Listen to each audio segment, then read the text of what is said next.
मैं सोना तू लोहा, तू भी धातु मैं भी धातु, मुझे भी अग्नि में तपाया जाता है तुझे भी अग्नि में तपाया जाता है। सोना कहता है मुझे भी तपाकर कुछ बनाया जाता है तुझे भी तपाकर कुछ बनाया जाता है। सोना लोहे से कहता है कि मुझे भी अग्नि में तपाया गया तुझे भी अग्नि में तपाया गया। मैं भी धातु तू भी धातु, तुझे भी तपाया मुझे भी तपाया, तुझे भी कूटा मुझे भी कूटा। सोने ने लोहे से पूछा पर एक बात बता रे लोहा, मैं सोना जब कुटता हूं तो मैं आवाज नहीं करता, तू लोहा जब कुटता है तो आवाज क्यों करता? मैं कुटता हूं तो आवाज नहीं करता। सोना करा मेरी आवाज नहीं निकलती। सुनार की दुकान के सामने से निकलना सोने को कूटा जाता है तो उसमें आवाज नहीं आती। लोहार की दुकान के सामने से निकलना लोहे को कूटा जाता है तो उसमें से आवाज आती है।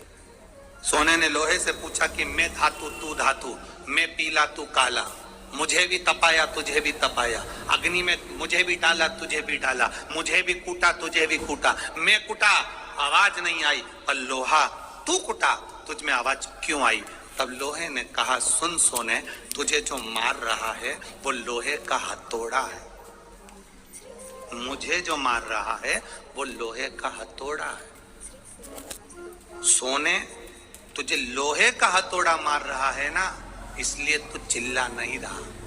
मैं लोहा, और जब मुझे लोहे का हथौड़ा मारता है ना तो चीख रहा हूं। अपना अपने को चोट देता है तब चीख तो निकलती ही है।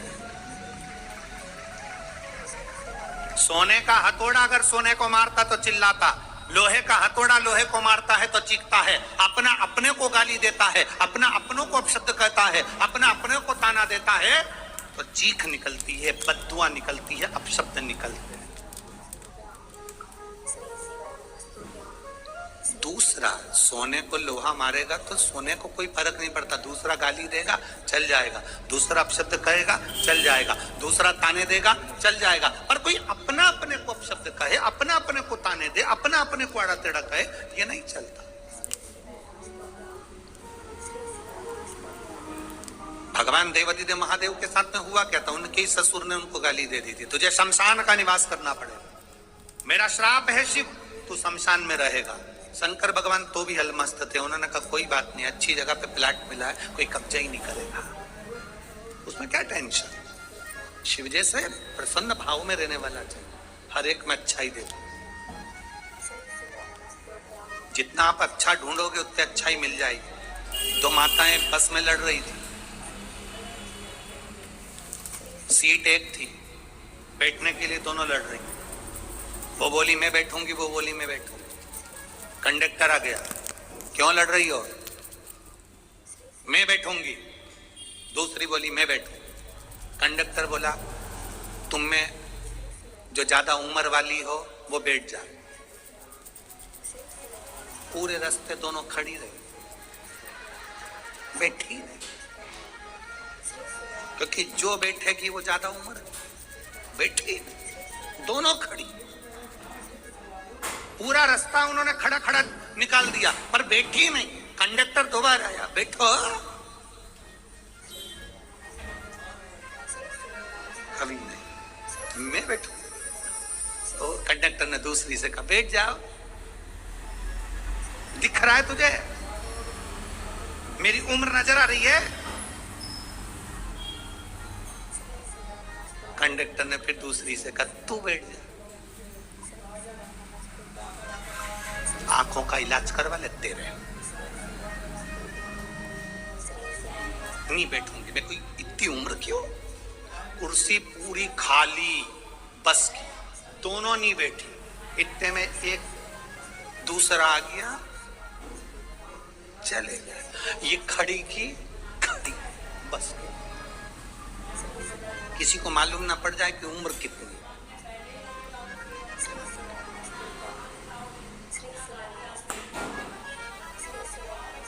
शिव जी को गाली देने वाला कोई दूसरा नहीं था, भगवान शंकर को गाली देने वाले उनके ससुर ही थे।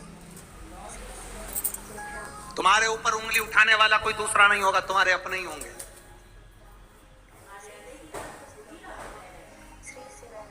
कोई दूसरा नहीं होगा, तुम्हारे अपने।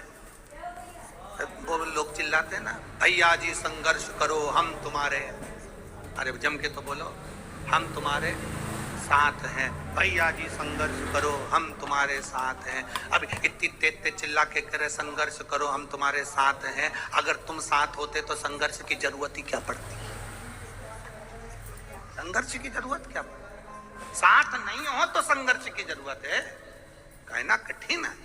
शंकर भगवान को गाली देने वाला कोई दूसरा नहीं था, शिव जी को अपशब्द कहने वाला कोई दूसरा नहीं था, शंकर भगवान को आड़ा टेढ़ा कहने वाला कोई दूसरा नहीं था, स्वयं देव अधिदेव महादेव को अपशब्द कहे उनके ससुर ने कहे, हे शिव मेरा श्राप है तो शमशान में निवास कर।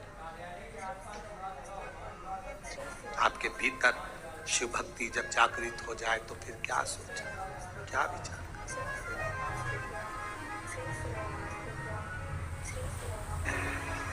तकलीफ आना होती है तब व्यक्ति शंकर भगवान की निंदा करना चालू कर देता है, या शिव पुराण की निंदा करना चालू कर देता है, या शंकर के भक्त की निंदा करना चालू कर देता है। सब समझ लेना, जब मुख से शंकर की निंदा हो रही हो, शिव पुराण की निंदा लोग कर रहे हो, जिसने करी अब समझ लेना कि उसके जीवन का तकलीफ का समय प्रारंभ हो गया। अब उसकी जिंदगी में अब दुख सामने खड़ा, जीवन में दुख उसके सामने।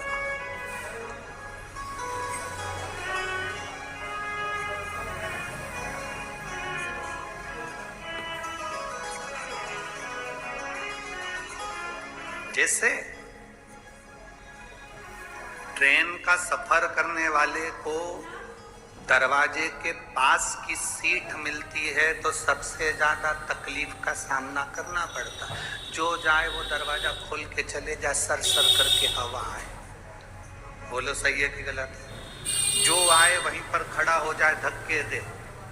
उसी तरह जैसे कि मकान जो बनते हैं, उस मकान में जो कॉर्नर का मकान होता है उसमें भी तकलीफें रहती है। ये नियम, जैसे हवा के प्रेशर पड़ता है दरवाजे पर, तो दरवाजे पर पड़ता है तो वहीं बैठे हुए व्यक्ति को तकलीफ होगा।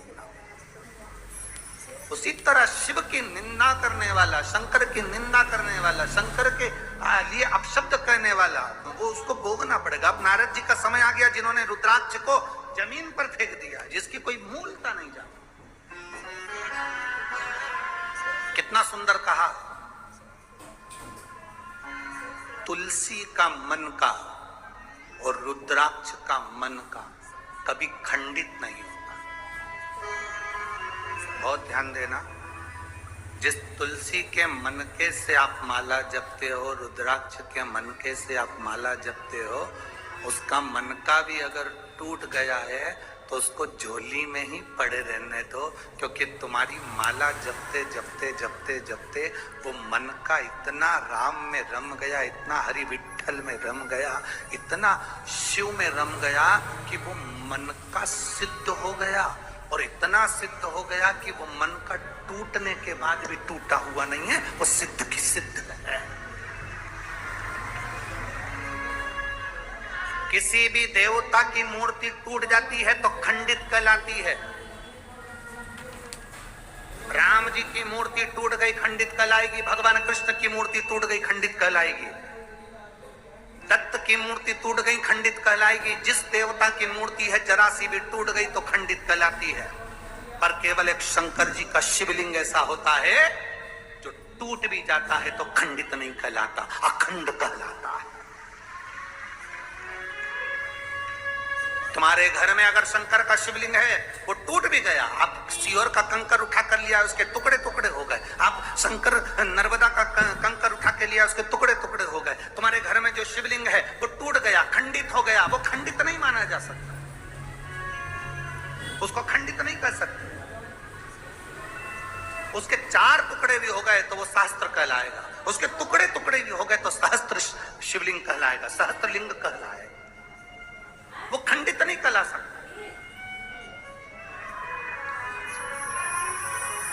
हमसे लोग बात करते हैं, गुरुजी हमारे गांव में एक बहुत पुराना शिवलिंग है, वो खंडित हो गया, तो वो शिवलिंग का हम क्या करें? हमने कहा फोटो भेजो जरा शिवलिंग का। अब उन्होंने फोटो भेजा शिवलिंग का, और फोटो भेजा तो फोटो आया। फिर हमने आश्रम पर जब फोटो आया कुबेरेश्वर धाम पर, तो ऑफिस के उस व्हाट्सएप पर हमने देखा, चेक करा, तो हमने कहा शिवलिंग कभी खंडित नहीं होता। शंकर के शिवलिंग के अगर बारीक बारीक टुकड़े टुकड़े भी हो जाए, कण कण भी अलग हो जाए, तो भी वो शिवलिंग ही कहलाता है। कभी जाना कुल्लू मनाली में बिजली महादेव है, कभी मौका लगे तो बिजली महादेव का दर्शन करने जाना। आसमान में जो बिजली चमकती है वो बिजली महादेव पर गिरती है, उसका नाम बिजली महादेव है। बिजली महादेव पर गिरती है तो महादेव के शिवलिंग के टुकड़े टुकड़े हो जाते हैं, इतने टुकड़े होते हैं कि उसको बारीक बारीक टुकड़ों को वापस जोड़ना पड़ता है। शिवलिंग के टुकड़े टुकड़े हो जाते हैं, बिजली महादेव पर बिजली गिरती है, टुकड़े टुकड़े हो जाते हैं। जब टुकड़े टुकड़े हो गए, तब एक परिवार में, उसके परिवार में कोई विकलांग है, वो विकलांग ऊपर जाता है, उसके घर में कोई ना कोई विकलांग जरूर होता है, वो सब दूर से माखन मंगकर ऊपर जाता है, बिजली महादेव के टुकड़े टुकड़े इकट्ठे करता है, मक्खन से उसको जोड़ देता है, जोड़कर 1 लोटा जल समर्पित करता है। फिर हाथी के पांव से भी तुड़वाओ तो वो महादेव नहीं टूटते हैं, उसको बिजली महादेव कहते हैं। बिजली महादेव जिनके टुकड़े टुकड़े होकर जोड़ जाते हैं। शंकर भगवान कभी खंडित नहीं होते, कभी खंडित नहीं, अखंड है, अखंड।